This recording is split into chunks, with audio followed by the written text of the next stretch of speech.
Ryan Fitzpatrick. This guy is awesome. He is one of the most beloved players in recent NFL history. He went to Harvard, yet chose to dedicate his life to football. But the man is also an enigma. There have been many times where he looked like the greatest quarterback of all time, and times where he looked like the worst quarterback of all time. Inconsistency defined his career. Ryan Fitzpatrick appeared in 166 games over the course of his 17-year NFL career. Inspired by Foolish Baseball's masterpiece Bonds and Four, I'm going to take a look at 5 stages of Ryan Fitzpatrick's career that defined his NFL journey. On November 27, 2005, Week 12 of the season, 7 months after Ryan Fitzpatrick was chosen with one of the last picks in the draft, the Rams were facing the Texans on the road. Fitzpatrick entered this game as the primary backup quarterback to journeyman Jamie Martin, due to the Rams starter Mark Bulger suffering a shoulder injury in the previous week. Early in the second quarter, Jamie Martin suffered a concussion after the Texans took a 14-0 lead.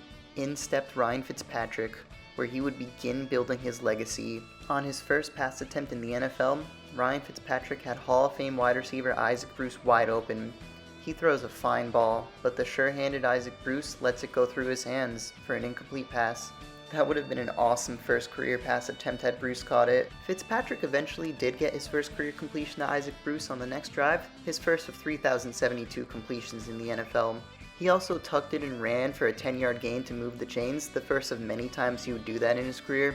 Man, I love that genre of quarterback run. Things would really get exciting in the second half. The Texans led the Rams 24-3, but in the second half of this game is when America would get introduced to the enigmatic concept that is Fitzmagic. Fitzpatrick was slinging it. He found Torrey Holt for his first NFL touchdown. A few plays earlier, he threw his first interception to Marcus Coleman, but Isaac Bruce does a great job forcing it out of Coleman's hands, and the Rams recovered the fumble. And yeah, this wasn't Marcus Coleman's first time fumbling on an interception return, by the way. Fast forwards to the end. It's 4th and 6 with 34 seconds left. The Rams have the ball at the Texans' 43-yard line as they trail 17-27. I don't need to show you any numbers for you to know when teams are trailing by 10 points with nearly 30 seconds remaining in the game, they lose much more often than they win. They would need some magic to unfold to win this game. And luckily for the Rams, this is when the legend of Fitzmagic was born. On this play, with the game on the line, Ryan Fitzpatrick takes the snap.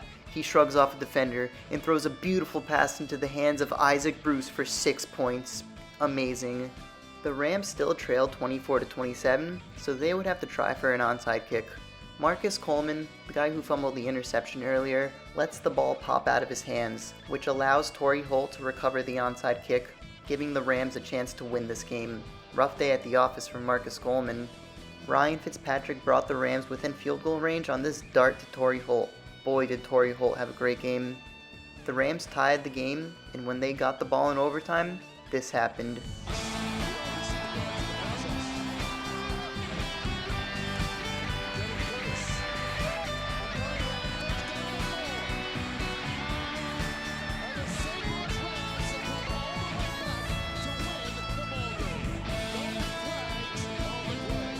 With 310 yards, 3 touchdowns, an interception, a 117.4 passer rating, Ryan Fitzpatrick was named NFC Offensive Player of the Week after this otherworldly game. He earned the starting role for all but 3 games.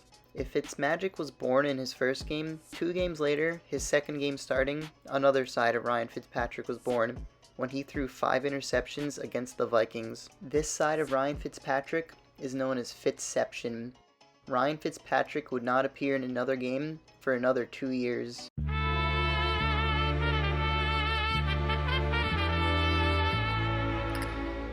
In 2015, Ryan Fitzpatrick was in year 11 of his career and was on his 6th team, the Jets, where he had his best season. He threw a career-high 31 touchdowns, still the only Jet quarterback to throw 30-plus touchdowns in a season. Please, Aaron, change that fact next season. He had a sub 3% interception rate and a career-high 3,905 pass yards. Going into Week 17, the Jets were on fire. They won 5 straight and just came off a thrilling overtime win against the Patriots in the previous week, where Ryan Fitzpatrick won AFC Offensive Player of the Week. All the Jets had to do was win their final regular season game against the Bills, and the Jets would make the playoffs for the first time since 2010. It became quite evident that Fitzpatrick used up all of his magic getting the Jets back into playoff contention in the last 5 weeks because this was an uninspiring game of football. Now, this game was close the entire time, but the Jets were never able to pull ahead in this contest. The Jets entered the fourth quarter down by 2 points. They just needed one good drive to make the playoffs. The Jets had 3 drives in the fourth quarter. Fitzception was awoken. He threw an interception on the first 2 said drives. But on that third drive, the final one of the game, the Jets had a chance to win. Down 5 points, the Jets had to find the end zone to make the playoffs. This season was unlike any season in Fitzpatrick's career. The magic sustained itself and didn't fade away after 3 or so games. We thought we fully understood the enigmatic concept that is Fitzmagic. We thought. If the Fitzmagic was there, this play right here would have gone differently. It hurts to watch every time. Inches away from what would have been one of the greatest plays in the legend of Fitzmagic, instead, ends in a Fitz tragedy, because on the very next play, this happened. Fitzpatrick.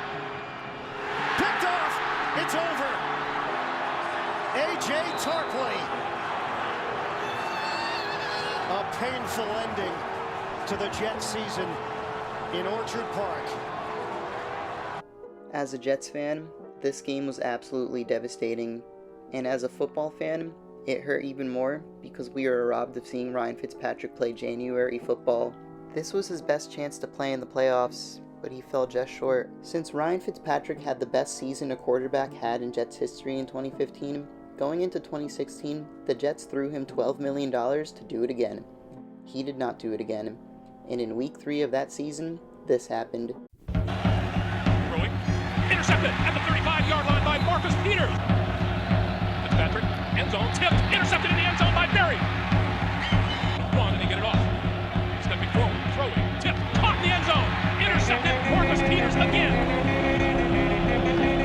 Fitzpatrick forward, far side, it is. That one is intercepted by Sorensen. And that's intercepted again. Derek Johnson. Johnson up the sideline. Now to the middle. To the 10. To the 5. Touch Patrick. With time. End zone. Leaping. Marshall intercepted.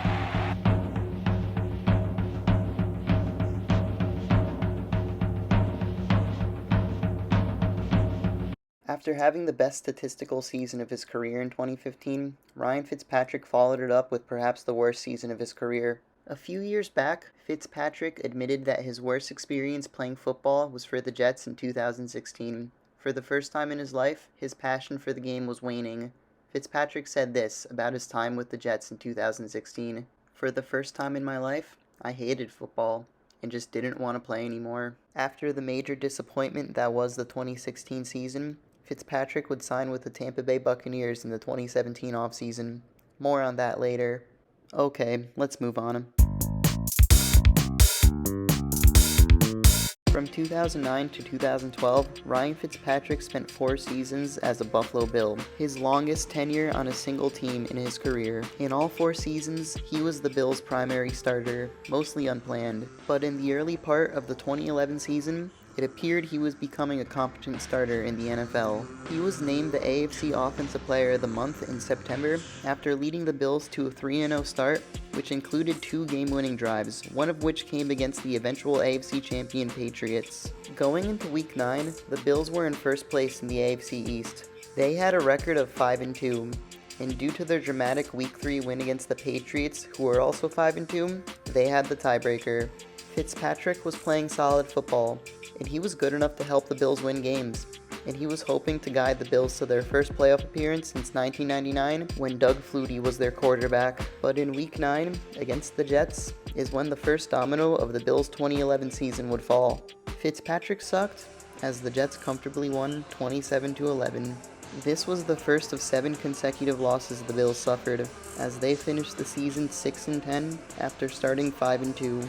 In the first half of the season, Bills Mafia had expectations and dreams of a postseason berth. Once those hopes and dreams were placed on the shoulders of Ryan Fitzpatrick, is when the season would take a Fitz-tragic turn. In 2011, Ryan Fitzpatrick's stats were solid in the Bills' first 7 games, Sure, he averaged an interception a game, but he had a nice passer rating and a high completion percentage, and was on pace for 32 touchdown passes. But from weeks 9 to 17, yeah, those are much worse numbers. The 2011 season was Fitzpatrick in a nutshell. Thrilling victories and solid performances in one half, and utter mediocrity and devastating losses in the other half. The story of Ryan Fitzpatrick's football career cannot be told without mentioning the bewildering start to the season he had in 2018. I like to call it the Fitz-God stretch. In the 2018 offseason, Buccaneers quarterback Jameis Winston was suspended for the first 3 games of the season for, disgusting. So this allowed Ryan Fitzpatrick to become the starting quarterback for the Buccaneers to open the 2018 season. In Week 1, Fitzmagic was alive and well, because this happened. Fitzpatrick to throw, has time in the pocket, carried out to Deshaun Jackson, wide open, he's got it, and that's going to be a Buccaneer touchdown! Ryan Fitzpatrick is into the end zone for a Buccaneer touchdown! A quick pull right there, Cam Jordan closes down, but look at the finish right there. Marcus Williams coming on down, Chris, not just where the ball's thrown, but now with Chris Godwin has to. There's a tight coverage, and probably in a good spot. Just a perfect one-on-one coverage, and he made it! Mike Evans, Buccaneer touchdown! Fitzpatrick to throw, Deshaun Jackson, touchdown, Tampa Bay!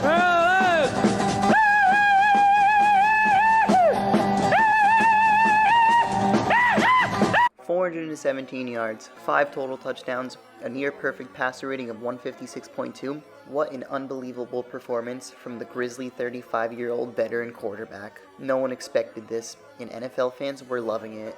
In Week 2, against the reigning Super Bowl champion Eagles, Fitzpatrick balled out again, tossing for 402 yards, 4 touchdowns, and a passer rating of 144.4, as the Bucs won 27-21.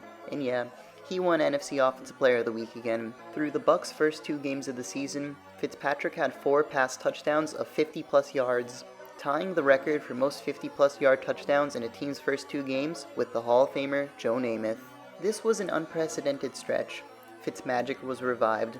The last time we saw Fitzmagic was 3 years prior when he was with the Jets. Expectations began to rise for Fitzpatrick in this young season, but Ryan Fitzpatrick and expectations don't exactly mix well together. On Week 3, against the Steelers on Monday Night Football, all eyes were on Fitzpatrick. Fans were hoping to catch a glimpse of Fitzmagic. Instead, they got Fitzception. Fitzpatrick again threw for over 400 yards. He became the first player in NFL history to throw for over 400 yards in 3 consecutive games. But he also threw 3 interceptions, all of which came on 3 consecutive drives in the second quarter. The Buccaneers started to mount a bit of a comeback in the fourth quarter, but they fell just short, losing to the Steelers 27-30. Despite the interceptions, Fitzmagic still performed well. And even though Jameis Winston's suspension was up, the Buccaneers decided to continue their Fitzmagic carpet ride, as he was set to start Week 4. In the first 3 weeks of the 2018 season, Ryan Fitzpatrick averaged 410 pass yards per game. That's a 16-game average of 6,500. He had a completion percentage north of 70%, a passer rating of 124.8, and threw 11 touchdowns to 4 interceptions. Amazing stretch. There was no reason to put Winston in over him, until there was, because in Week 4, against a great Bears defense, Fitzpatrick struggled, and it became quite clear Fitzmagic had morphed back into Fitztragic. Because of this, Fitzpatrick was benched in favor of Jameis Winston. Fitzpatrick would appear in 4 more games in 2018, one of which was a very underwhelming 406 pass yard performance. I say underwhelming because the Bucs only scored 3 points, thus making this the lowest scoring output a team has ever had despite their quarterback throwing for 400 plus yards, breaking the record held by Joe Montana and the 49ers. When they only scored 6 points in a game, Montana posted 441 pass yards in. But this was Fitzpatrick's 4th 400-plus yard pass performance of the season, which tied him for most 400 pass yard performances in a single season of all time with Dan Marino and Peyton Manning. That is awesome. After that wild 2018 season, Ryan Fitzpatrick signed with the Dolphins in the 2019 offseason. He would be named the opening day starter over Josh Rosen. The first 2 games of Ryan Fitzpatrick's Dolphins era went very, very badly. Miami was outscored 102-10 in the first 2 games of the season. Lamar Jackson set the tone for his brilliant MVP campaign in Week 1, and in Week 2, Tom Brady and the Patriots laid down a routine beating on an inferior opponent like they've been doing for many, many years up to that point. Fitzpatrick was bad, and after having a 3-interception, 23.8 passer rating performance in Week 2, he was benched for Josh Rosen. But as we know, Josh Rosen wasn't too hot himself, and again, he was benched in favor of Fitzpatrick. Clearly the Dolphins weren't going to find a franchise quarterback in the middle of a lost season, so they stuck with Fitzpatrick for the remainder of the season. Though the Dolphins were losing, Fitzpatrick was actually solid. He had a great game in a winning effort against his former Jets. And in Week 16, against the Bengals, another one of Fitzpatrick's former teams, Ryan Fitzpatrick and Bengals quarterback Andy Dalton had an epic quarterback duel. Fitzpatrick won the duel, as he threw for over 400 yards and 4 touchdowns with a passer rating over 100. This was Fitzpatrick's 6th team he threw for 4 touchdowns for, which is a record I don't see being broken anytime soon. In Week 17, the Dolphins were set to play the Patriots in Foxborough. The Patriots had to win to obtain a first-round bye in the playoffs. The Dolphins weren't playing for anything, but they were looking to make things harder for their rival Patriots in the postseason. After an Eric Rowe pick 6, the Dolphins took a 10-0 lead in the second quarter, but the Patriots tied it up going into the second half. In the middle of the fourth quarter, the Dolphins took a 20-17 lead. They got those 10 points from a nice old-school quarterback sneak on the 2-yard line and a field goal. They just had to hold the Patriots to win it. Of course, Tom Brady in the clutch is not an easy player to contain, and he would give the Patriots their first lead of the game on a touchdown pass to Super Bowl 51 hero James White.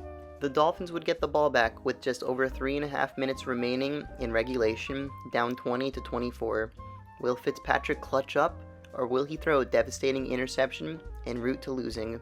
On a drive that started on Miami's own 25, Ryan Fitzpatrick slowly chipped away at the field with completed pass after completed pass.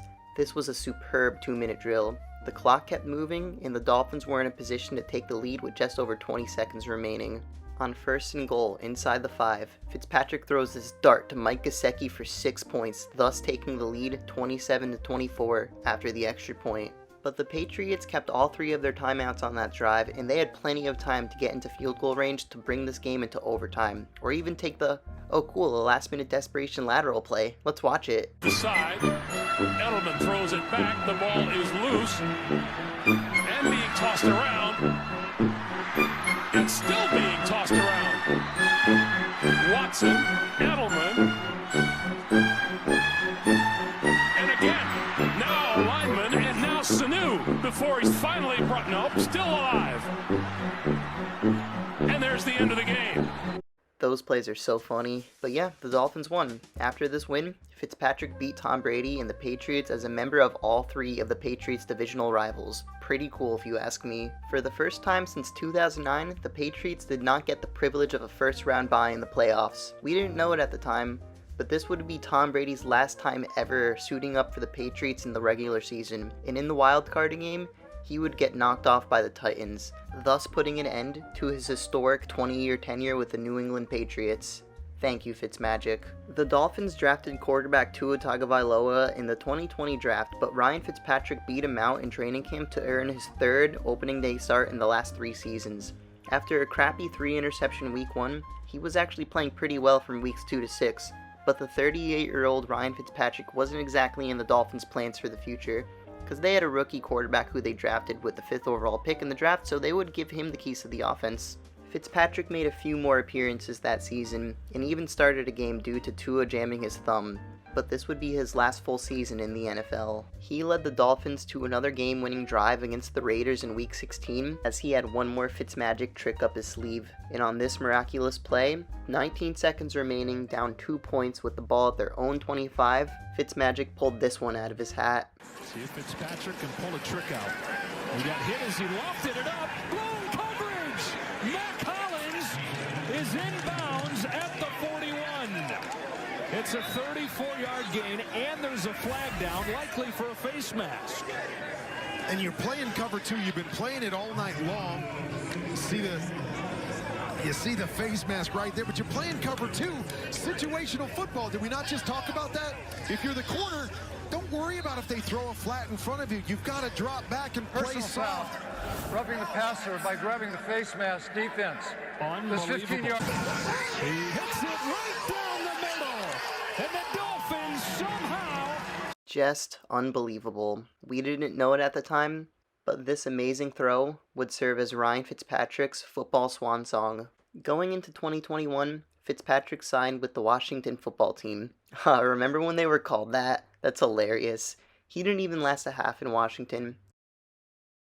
Through Fitzmagic and Fitztragic and Fitzception, Ryan Fitzpatrick captivated audiences for 17 seasons.